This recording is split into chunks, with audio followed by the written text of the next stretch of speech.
സുവിശേഷത്തിൽ ഒത്തിരി മനുഷ്യർ നമ്മളെ കാണുന്നുണ്ട്. യേശുവായിട്ട് റിലേറ്റ് ചെയ്ത കുറേയധികം മനുഷ്യർ.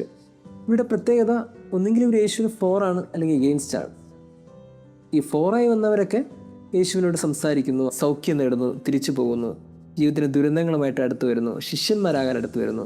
ഇങ്ങനെ വ്യത്യസ്തമായ കുറേ ക്യാരക്ടേഴ്സ്. ഇനി എഗെയിൻസ്റ്റായ കുറേ പേരുണ്ട്. അവർ യേശുവിനെ കുറ്റം കണ്ടുപിടിക്കാൻ നിന്നത് മുതൽ അവസാനം കൊല്ലുന്നത് വരെ യേശുവിൻ്റെ ചുറ്റും നിന്നവരാണ്. അങ്ങനെ വ്യത്യസ്തമായ ക്യാരക്ടേഴ്സ് നമ്മൾ ഗോസ്പലിൽ കാണും. ഇവരൊക്കെ യേശുവിൻ്റെ റിലേറ്റ് ചെയ്തിട്ടുണ്ട് ഏതെങ്കിലും രീതിയിൽ. പക്ഷേ യേശുവിൻ്റെ റിലേറ്റ് ചെയ്യാത്ത ചില മനുഷ്യരുണ്ട്. അതിനൊരു ഉദാഹരണമാണ് എന്താ ഗോസ്പൽ. അവർ യേശുവിനെ കണ്ടിട്ടുണ്ടോ എന്ന് പോലും നമുക്കറിയില്ല. യേശുവിനെ സംസാരിച്ചിട്ടില്ല എന്ന് ഗോസ്പലിലേക്ക് പശ്ചാത്തലത്തിൽ നമുക്ക് മനസ്സിലാക്കാൻ പറ്റും. അങ്ങനെ ഒന്ന് ഗോസ്പലിൽ കാണുന്നൊരു സാധു സ്ത്രീയാണ്. അവരുടെ പേര് പോലും അവിടെ കൊടുത്തിട്ടില്ല. വിധവയായ സ്ത്രീ എന്നാണ് ഗോസ്പലിൽ പറയുന്നത്. എന്നുവെച്ചാൽ അറിയില്ലല്ലോ, ഒരു ദൂരെ നിന്ന് കണ്ട സ്ത്രീയാണ്.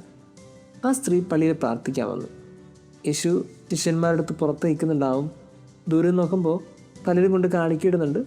പക്ഷേ ഈ സ്ത്രീ പള്ളിയിൽ പോയി പ്രാർത്ഥിച്ചിട്ട് കാണിക്കിട്ടപ്പോൾ ആരും കാണാതെ കൊണ്ട് കാണിക്കിട്ടു. ആ കാണിക്കയുടെ പ്രത്യേകത അതെത്ര നാണയമെന്ന് പോലും കൃത്യമായിട്ട് യേശു പറയുന്നുണ്ട്. എന്ന് വെച്ചാൽ ആ ചെമ്പ് നാണയത്തിന് യേശു വില കൊടുത്തു. ആ ജെറുസലേം ദേവാലയത്തിന് ഒരു പ്രത്യേകതയുണ്ട്. നമ്മുടെയൊക്കെ ദേവാലയത്തിലെ കാണിക്കപ്പെട്ടി പോലെയല്ല, വലുതാണ്. ജെറുസലേം ദേവാലയം വലുതാണ്, കാണിക്കപ്പെട്ടി നല്ല വലുതാണ്. ഇനി ആ കാശിടുന്ന വൈഭാഗം അതും വലുതാണ്. ആ കാലഘട്ടത്തിലൊരു പ്രശ്നം എന്ന് വെച്ചാൽ കാണിക്കിടാൻ വരുന്നവരൊക്കെ നാട്ടുകാരെ കാണിക്കാനാണ് കാണിക്കിടുന്നത്. ഞാൻ പള്ളിക്ക് ഇത്രയും കൊടുത്തിട്ടുണ്ട് എന്ന് കാണിക്കാൻ വേണ്ടിയിട്ടാണ് അവർ കാണിക്കിടുന്നത്. ഇപ്പോൾ അവർ ചെയ്യുന്നത്, ഒരു ഉദാഹരണം, നമ്മളൊരു 1000 രൂപ കാണിക്കിടാൻ തീരുമാനിച്ചാൽ ഈ 1000 രൂപ നോട്ടായിട്ടിടാതെ നാണയം വെച്ച്, 1 രൂപ നാണയം വെച്ച് ഒരു 1000 നാണയം കൊണ്ടുവന്ന് നമ്മൾ കാണിക്കപ്പെട്ടിട്ടാൽ എങ്ങനെ ഇരിക്കും? അതുപോലെയാണ് ഇവർ ചില്ലറ കാശ് കൊണ്ടാണ് ഇവർ കാണിക്കിടുന്നത്. ഇടുമ്പോൾ ഇത് വലിയ മുഴക്കം ഉണ്ടാക്കും. വലിയ ശബ്ദത്തോടെ ഒരുമിച്ചാണ് തട്ടുന്നത്. അപ്പോൾ ഇതെല്ലാം വലിയ മുഴക്കുമ്പോൾ ആരാണ് ഇട്ടതെന്ന് എല്ലാവരും നോക്കും. ആ നോക്കുമ്പോൾ ഇയാൾ ഇത്രയും കാശ് പള്ളിയിൽ കൊടുത്തല്ലോ എന്ന ആളുകൾ ചിന്തിക്കും.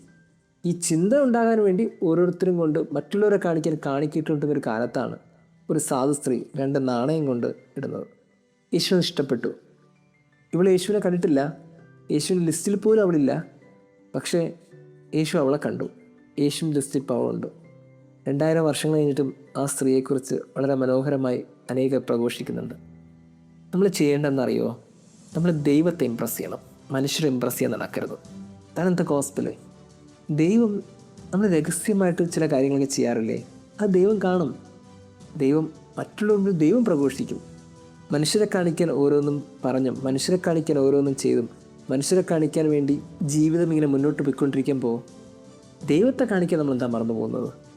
എനിക്ക് തോന്നുന്നു രഹസ്യമായിട്ട് ദൈവത്തെ ഇമ്പ്രസ് ചെയ്യാൻ ശ്രമിക്കുമ്പോൾ നമ്മൾ ഈ ലോകത്തിന് മുന്നിൽ പ്രഘോഷിക്കാൻ ക്രിസ്തു ഉണ്ടല്ലോ, പിന്നെ മറ്റാര് വേണം? നമ്മുടെ നന്മകളൊന്നും അങ്ങനെ ആരും കാണാതെ പോവില്ല. ആരും നമ്മുടെ നന്മ കാണുന്നില്ല എന്നൊക്കെ ഉള്ളിൽ വേദനിക്കുന്നുണ്ടെങ്കിൽ ഓർക്കണം, എല്ലാം കാണുന്നൊരു ദൈവം മുകളിലുണ്ടെന്നുള്ളതല്ല, നിങ്ങളുടെ ഉള്ളിൽ തന്നെ ഉണ്ട്. ആ ദൈവം എല്ലാം കാണുന്നുണ്ട്. ദൈവം നമ്മെ അനുഗ്രഹിക്കട്ടെ.